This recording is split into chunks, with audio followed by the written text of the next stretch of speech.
edition of the Squamish 50 races. Thank you all for coming. The Squamish 50-50 combines two events on back-to-back days, the 50-miler on day 1 and the 50K on day 2. That's a total of 130 kilometers, or 80 miles, in just over 24 hours. The Squamish 50 races attract motivated runners from around the globe. I've been chatting with a few of them on the trail, including Robert from Vermont. Yeah, this is my second 50-miler. I'm turning 50 next month, so I thought it was appropriate to sign up for the 50-50. The payoff, if you complete the Squamish 50-50, is a limited edition trucker hat. Corey from Alberta is going for her 5th hat. Just take it easy, get her done, get some rest, cold shower, wake up, repeat. Just show up, you'll get it done. It's hard, you don't want to, but it's so rewarding when you do. It's the hats that keep bringing me back.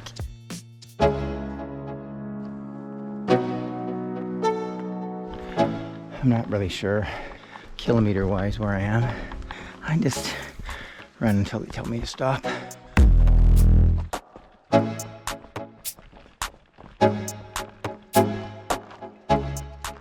My first shot at completing the Squamish 50-50 was in 2022. I finished the 50-miler on day 1 in just over 15 hours. Not exactly fast, but I got it done. A sore ankle kept me from starting the 50K, plus I probably lacked a little motivation to get back out on the course.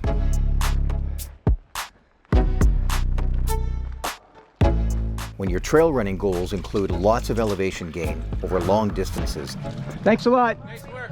Thank you. you're motivated to put in the time to train week after week. More climbing. Wow. Setting an ambitious goal like the 50-50 is not just a physical challenge, it also tests, and some might say improves, your mental strength.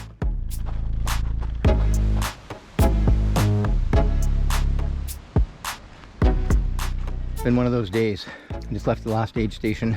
Little drama. Turns out you need your headlamp or you can't leave this aid station. And at Cap U, I put it in my drop bag. Got it wrong. There was somebody who lent me a headlamp and that was amazing. So I can finish. Just about done, but we got the word that there might be a bear under the bridge here.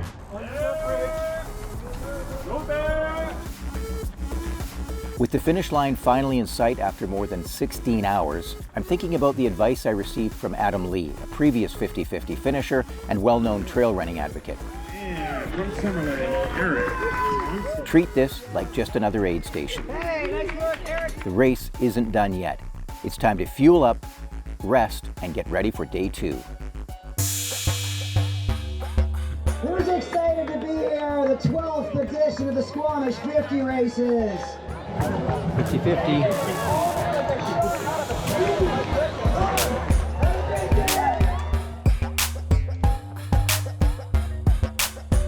Things feel pretty good considering I ran 50 miles yesterday.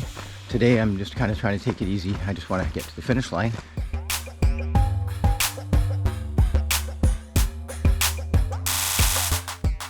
The 50K race, just like the 50-miler, is challenging. There's lots of climbing, including another trip up Galactic.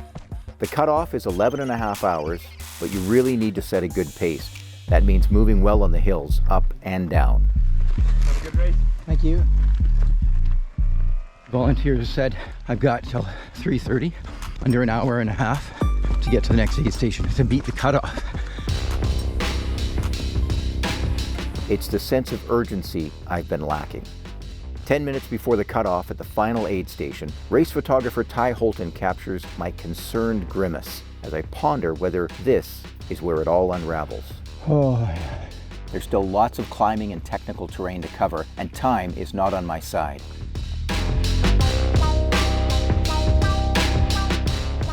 My goal is to keep moving fast. I'm channeling my inner Goggins to stay focused and hungry.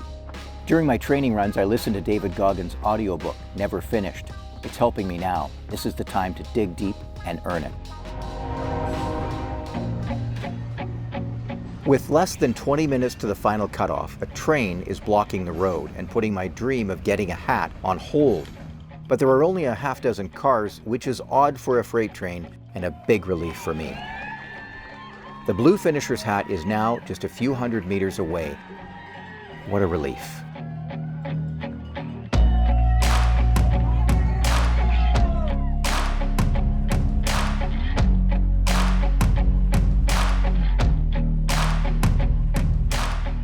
So I'm gonna walk when I need to. Right now I should probably be running, so I will. But yeah, light rain, better than heat like we had on day one. So here we go.